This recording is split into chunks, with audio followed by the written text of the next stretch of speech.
Hello दोस्तों, आप सभी का मेरे यूट्यूब चैनल पर हार्दिक स्वागत है। आज से हम एमपी टेट वर्ग 3 के लिए महत्वपूर्ण प्रश्नों की सीरीज स्टार्ट कर रहे हैं, जिसमें हम 30 टॉप महत्वपूर्ण प्रश्नों को डेली वीडियो के माध्यम से सुपरफास्ट रिवीजन के तौर पर कंप्लीट करेंगे।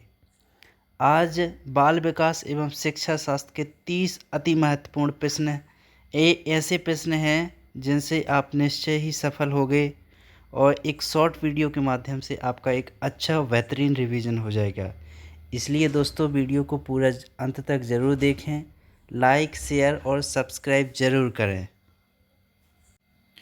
चलिए शुरू करते हैं। तो आज का पहला क्वेश्चन, सीखी गई बात को धारण और पुनः स्मरण करने में असफल होना क्या कहलाता है? धारणा, स्मरण, चिंतन या विस्मरण? तो इसका सही आंसर क्या हो जाएगा? डी, यानी कि विस्मरण। नेक्स्ट क्वेश्चन देखते हैं, समस्या समाधान क्षमताओं को किस प्रकार सुसाध्य किया जा सकता है? तो इसका सही आंसर हो जाएगा सी, अर्थात लगातार अभ्यास और कार्यान्वयन पर जोर देकर समस्या समाधान क्षमताओं को सुसाध्य किया जा सकता है। नेक्स्ट प्रश्न है, निम्न में से कौन सा विस्मृति का कारण नहीं है? सीखने में कमी, स्मरण करने की इच्छा, मानसिक द्वंद्व, सीखने की दोषपूर्ण विधियाँ? तो इसका सही आंसर क्या हो जाएगा? बी, यानी कि स्मरण करने की इच्छा। इस प्रकार से इसका बी आंसर हो जाएगा, विस्मृति का कारण नहीं है। नेक्स्ट सवाल देखते हैं, निम्न में से कौन सा समस्या समाधान में बाधक नहीं है? सूझ, नकारात्मक मानसिक वृत्ति, चिंता या भग्नाशा? तो इसका सही आंसर क्या होना चाहिए? इसका सही आंसर हो जाएगा ए, अर्थात सूझ।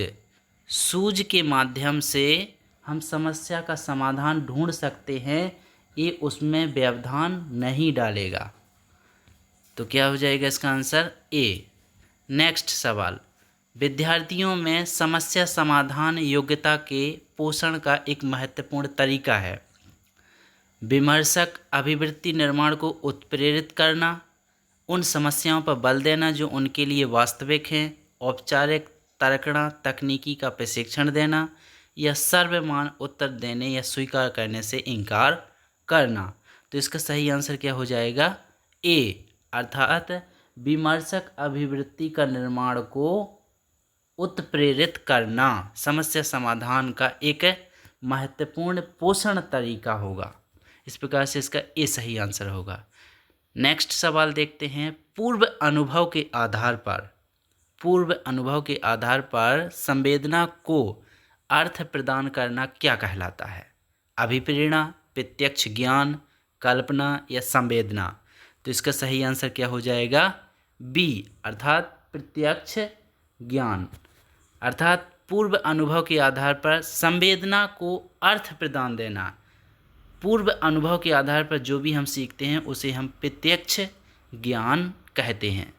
नेक्स्ट सवाल देखिए, किस प्रकार की स्मृति को असक्रिय स्मृति भी कहा जाता है? संवेदी, लघुकालीन, दीर्घकालीन या संचयन? तो इसका सही आंसर क्या होगा? इसका सही आंसर सी हो जाएगा, अर्थात दीर्घकालीन स्मृति को ही असक्रिय स्मृति भी कहते हैं। स्मृति का मतलब होता है ध्यान या याद रखना, अर्थात ऐसा याद रखा जाना जो असक्रिय रहे, तो उसे हम दीर्घकालीन स्मृति कहते हैं। अर्थात बहुत पहले याद की गई वस्तु को हुई हम असक्रिय स्मृति भी कहते हैं। तो इसका सही आंसर क्या हो जाएगा? सी इसका सही आंसर हो जाएगा। नेक्स्ट सवाल देखते हैं, हमारी स्मृति का कौन सा हिस्सा हमारे जीवन में घटित घटनाओं का भंडार है? प्रासंगिक, प्रक्रियात्मक, शब्दार्थ या घोषणात्मक? तो इसका सही आंसर दोस्तों क्या हो जाएगा? प्रासंगिक स्मृति। स्मृति का यह एक प्रकार है, प्रासंगिक स्मृति। हमारी स्मृति का ऐसा हिस्सा जो हमारे जीवन में घटित घटनाओं का भंडार है, अर्थात हमारे जीवन में जो भी घटित घटनाएं हैं उसको याद करने की क्षमता या उस स्मृति को क्या कहेंगे, प्रासंगिक स्मृति। नेक्स्ट सवाल देखते हैं, चिंतनशील सोच की चर्चा निम्न में से किसने की, अर्थात चिंतन के बारे में सबसे ज़्यादा किसने बताया था। तो इसका सही आंसर हो जाएगा डेवी। डेवी या इन्हें जॉन डीवी भी कहा जाता है। इन्होंने करके सीखने पर बल दिया है और समस्या के समाधान को ढूंढने पर बल दिया है। चिंतनशील सोच की सबसे पहली अवधारणा किसने दी थी, जॉन डीवी या डेवी ने। तो इसका सही आंसर ए हो जाएगा। नेक्स्ट सवाल देखते हैं, खालिस्तान के अनुसार बच्चों के चिंतन के बारे में सामाजिक प्रक्रियाओं तथा सांस्कृतिक संदर्भ में प्रभाव को समझना आवश्यक है। किनके अनुसार बच्चों के चिंतन के बारे में, बच्चों के चिंतन के बारे में सामाजिक प्रक्रियाओं तथा सांस्कृतिक संदर्भ में प्रभाव को समझना आवश्यक है। तो किसके अनुसार होगा, सी, लेव वाइगोत्स्की के अनुसार। लेव वाइगोत्स्की के सिद्धांत में यही कहा गया है कि बच्चे के चिंतन के बारे में सामाजिक और सांस्कृतिक संदर्भ बहुत जरूरी है। इन्होंने सामाजिक और सांस्कृतिक विकास पर भी मुख्य रूप से फोकस किया। लेव वाइगोत्स्की यह भाषा विद्वान थे और इन्होंने भाषा शिक्षा शास्त्र के क्षेत्र में बहुत ही योगदान दिया और उससे संबंधित यानी कि भाषा के विकास से संबंधित उन्होंने यह सिद्धांत दिया था। नेक्स्ट सवाल देखते हैं, एक समस्या सुधारक बच्चा विचार के आधार पर कथनों की सच्चाई या संभावना का मूल्यांकन करता है। एक समस्या सुधारक बच्चा खालिस्तान किस विचार के आधार पर कथनों की सच्चाई या संभावना का मूल्यांकन करता है। तो इसका सही आंसर क्या हो जाएगा, सी, अर्थात तार्किक विचार के आधार पर ही वो किसी संभावना या सच्चाई का मूल्यांकन कर सकता है। तो इसका सही आंसर क्या हो जाना चाहिए, तार्किक। नेक्स्ट सवाल देखते हैं, समस्या समाधान विधि में दूसरा चरण कौन सा होता है। दूसरा चरण क्या होना चाहिए, समस्या समाधान विधि है, यह शिक्षण शास्त्र की एक महत्वपूर्ण विधि है जिसमें किसी समस्या का हल निकाला जाता है। तो इसके दूसरे चरण की चर्चा की गई है कि दूसरा चरण कौन सा है। तो परिकल्पनाओं का निरूपण, परिकल्पनाओं का निरूपण करना द्वितीय चरण पर आता है। तो इसका सही आंसर ए हो जाएगा। नेक्स्ट सवाल देखते हैं, विस्मृति कम करने का उपाय क्या है। विस्मृति को कम करना है तो क्या करना चाहिए, सीखने में कमी, सीखने की त्रुटिपूर्ण विधि अपनानी चाहिए, या पाठ की पुनरावृत्ति करनी चाहिए, या स्मरण करने में कम ध्यान देना चाहिए। तो आप ही बता सकते हैं दोस्तों, इसका सही आंसर सी होना चाहिए। किसी पाठ को हम जितनी बार दोहराएंगे या उसकी जितनी बार पुनरावृत्ति करेंगे, जितनी बार उसका अभ्यास करेंगे, वो हमें उतना ही अच्छे से याद रहेगा, मतलब विस्मृत नहीं होगा, भूलेगा नहीं। तो इस प्रकार से इसका सही आंसर सी हो जाएगा। नेक्स्ट सवाल देखते हैं, चिंतन प्रारंभ होने के लिए क्या आवश्यक है। चिंतन कब होगा, पूर्वानुभव के आधार पर, भाषा के आधार पर, तर्क के आधार पर, या समस्या के आधार पर। तो इसका सही आंसर क्या होना चाहिए दोस्तों, डी होना चाहिए। जब तक कोई समस्या नहीं होगा तब तक हम उसके बारे में सोचेंगे नहीं, अर्थात चिंतन नहीं करेंगे। तो इसका सही आंसर क्या होना चाहिए, डी। नेक्स्ट सवाल देखते हैं, यदि कोई शिक्षिका चाहे कि उसके विद्यार्थी समस्या समाधान कौशल प्राप्त कर लें तो विद्यार्थियों को ऐसे क्रियाकलापों में लगाना चाहिए जिनमें क्या हो, अर्थात विद्यार्थियों को समस्या समाधान करने में निपुण हो जाएं। तो इसके लिए क्या करना चाहिए, प्रत्यास्मरण रटना और समझना चाहिए, बहुविकल्पीय प्रश्नों वाले स्त्रीकृत कार्यपत्र करनी चाहिए, ड्रिल और अभ्यास करना चाहिए, पूछना, तर्क करना और निर्णय लेना चाहिए। तो इसका सही आंसर क्या हो जाएगा, डी हो जाएगा। अर्थात सवाल के बीच बीच में आंसर पूछते रहना चाहिए, उनसे संबंधित तर्क करने चाहिए और उनके बारे में एक उचित निर्णय लेना चाहिए। यदि यह सब चीज़ें सीख लेता है बच्चा तो उनमें समस्या समाधान करने का कौशल भी आ जाएगा।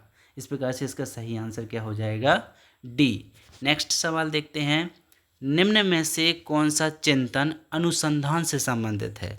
अनुसंधान का मतलब होता है खोज से संबंधित है। ऐसा कौन सा चिंतन है जो खोज या रिसर्च से संबंधित है? तो इसका सही आंसर होना चाहिए वैज्ञानिक चिंतन। वैज्ञानिक चिंतन में ही किसी खोज या रिसर्च को महत्व दिया जाता है, अर्थात वैज्ञानिक चिंतन के माध्यम से ही हम किसी चीज़ के बारे में या किसी घटना के बारे में अच्छे से रिसर्च या अनुसंधान कर सकते हैं। इस प्रकार से इसका सी आंसर हो जाएगा। नेक्स्ट सवाल देखते हैं कि अवधान के आंतरिक अथवा व्यक्तिनिष्ठ निर्धारक क्या हैं? अवधान, अवधान का मतलब होता है कोई भी चीज़ ध्यान में लाना। ध्यान में लाने हैं तो इसके लिए क्या होना चाहिए? तो इसका सही आंसर हो जाना चाहिए ए, अर्थात रुचि, लक्ष्य और अभिवृत्ति। यदि किसी भी चीज़ की रुचि, अभिवृत्ति और लक्ष्य निर्धारित है तो उसे हम ध्यान में ला सकते हैं और कोई भी चीज़ को अच्छे से समझा जा सकता है। अवधान का मतलब होता है ध्यान में लाना। तो इस प्रकार से ए इसका सही आंसर हो जाएगा। नेक्स्ट सवाल देखते हैं, अच्छी स्मृति की विशेषताएं क्या हैं? तो इसका सही आंसर क्या होना चाहिए? डी, अर्थात अच्छी स्मृति में शीघ्र पुनः स्मरण होना चाहिए, शीघ्र पहचान होना चाहिए, अच्छी धारणा भी होनी चाहिए। स्मृति का मतलब होती है याददाश्त या याद करना। तो अच्छी याददाश्त कब माना जा सकता है कि वो पुनः जल्दी से याद किया जा सके कि हाँ ये चीज़ हमने कब पढ़ी थी या कहाँ पढ़ी थी। शीघ्र यानी कि जल्दी से उसे पहचान लिया गया हो और उसकी एक अच्छी अवधारणा हो तो उसे हम अच्छी स्मृति की विशेषताओं में गिनते हैं। इस प्रकार से इसका डी आंसर हो जाएगा। दोस्तों वीडियो में अंत तक जरूर बने और ये एक ऐसे महत्वपूर्ण प्रश्न हैं जो आपकी तैयारी को बेहतरीन करेंगे। यह ऐसे अंतिम दिनों में ऐसे प्रश्न हल करने से आपकी तैयारी में बहुत ही सुधार होगा। मैंने ही अंतिम दिनों में कुछ ऐसी ही रणनीति अपनाई थी जिसमें मैंने बहुत से बहुविकल्पीय प्रश्नों को हल किया था जिनका फ़ायदा मुझे एग्ज़ाम में मिला था। चलिए नेक्स्ट सवाल देखते हैं, निगमनात्मक तर्कणा में शामिल है, यानी कि निगमन जो विधि होती है या निगमनात्मक तर्कणा जो विधि है इसमें किस शिक्षण सूत्र का पालन किया गया है? तो इसका सही आंसर होना चाहिए ए, अर्थात कि सामान्य से विशिष्ट की ओर। निगमन विधि में क्या कहा गया है कि सबसे पहले चीज़ों की मतलब सामान्य जानकारी दी जाती है, उसके बाद उसके विशिष्ट गुणों को भी बतलाया जाता है। जैसे किसी भी चीज़ के बारे में कोई वर्णन करना है तो सबसे पहले ओवरऑल ऊपर उन्हें पहले सामान्य या बेसिक चीज़ें बताई जाती हैं, उसके बाद फिर गहराई से सूक्ष्म अध्ययन या विशिष्ट अध्ययन भी किया जाता है। तो ये निगमनात्मक विधि में होता है, इसलिए इसका सही आंसर ए हो जाएगा। नेक्स्ट सवाल देखते हैं, आउट ऑफ द बॉक्स चिंतन किससे संबंधित है? आप प्रश्न में ही समझ सकते हैं, आउट ऑफ द बॉक्स यानी कि बॉक्स से बाहर का चिंतन किससे संबंधित है? अनुकूलन चिंतन, स्मृति आधारित या अपसारी या अभिसारी? तो देखिए आउट ऑफ द बॉक्स यानी कि बॉक्स से परे या बॉक्स से खुला होगा ओपन चिंतन किस में आएगा? जिसमें पूरी तरह से स्वतंत्र हो सोचने के लिए। तो इसका सही आंसर क्या हो जाएगा? सी, अभिसारी चिंतन, सी आंसर हो जाएगा। और अभिसारी की चिंतन के बारे में एक बात और ध्यान रखना दोस्तों, अभिसारी चिंतन करने वाला बालक या विद्यार्थी सृजनात्मक प्रकृति का होता है। सृजनात्मक होता है अर्थात क्रिएटिव होता है वो। तो इस तथ्य को भी अपन को याद रखना है। नेक्स्ट सवाल देखते हैं, ध्यान को केंद्रित करने की आंतरिक दशा है, यानी कि ध्यान को केंद्रित कैसे किया जा सकता है? अवधि से, नवीनता से, रुचि से या आकार से? तो इसका सही आंसर क्या हो जाएगा? रुचि से, अर्थात जब तक इंटरेस्ट नहीं होगा तब तक हम किसी चीज़ को याद नहीं रख सकते, ध्यान को केंद्रित नहीं कर सकते। तो इसका सही आंसर क्या हो जाना चाहिए? सी, अर्थात रुचि। नेक्स्ट सवाल देखते हैं, स्मृति पर सर्वप्रथम क्रमबद्ध अध्ययन किसके द्वारा किया गया था? अर्थात जो स्मृति की अवधारणा है वो सबसे पहले किसने दी थी? तो इसका सही आंसर हो जाएगा, ये बिल्कुल फैक्ट है और इसे अपन को याद ही रखना है, इबिंगहॉस। इबिंगहॉस ने ही इसके बारे में सबसे पहले वर्णन दिया था। इस प्रकार से 20 का सही आंसर हो जाएगा। नेक्स्ट सवाल देखते हैं कि विद्यार्थियों द्वारा की गई गलतियां या त्रुटियां क्या होती हैं? बच्चों को कमज़ोर उत्कृष्ट चिन्हित करने के अच्छे अवसर हैं, शिक्षक विद्यार्थियों की असफलता की सूचक हैं, या उनके चिंतन को समझने के अवसर के रूप में देखी जानी चाहिए, या कठोरता से उसकी निपटाई की जानी चाहिए। तो इसका सही आंसर क्या हो जाना चाहिए? सी, अर्थात उनके चिंतन को समझने के अवसर के रूप में देखी जानी चाहिए। जो भी उन्होंने गलतियां या त्रुटियां की हैं तो उनके सीखने या समझने के अवसर के रूप में जानी चाहिए। अर्थात बालक प्रारंभ में कुछ गलतियां करेगा, त्रुटियां करेगा, उसके बाद अंततः वो उस विषय वस्तु को सीख लेगा। तो ये सीखने का या समझने का एक पार्ट ही माना जाना चाहिए, ना कि उसकी नकारात्मक वृत्ति। ये उसकी नकारात्मक वृत्ति नहीं मानी चाहिए।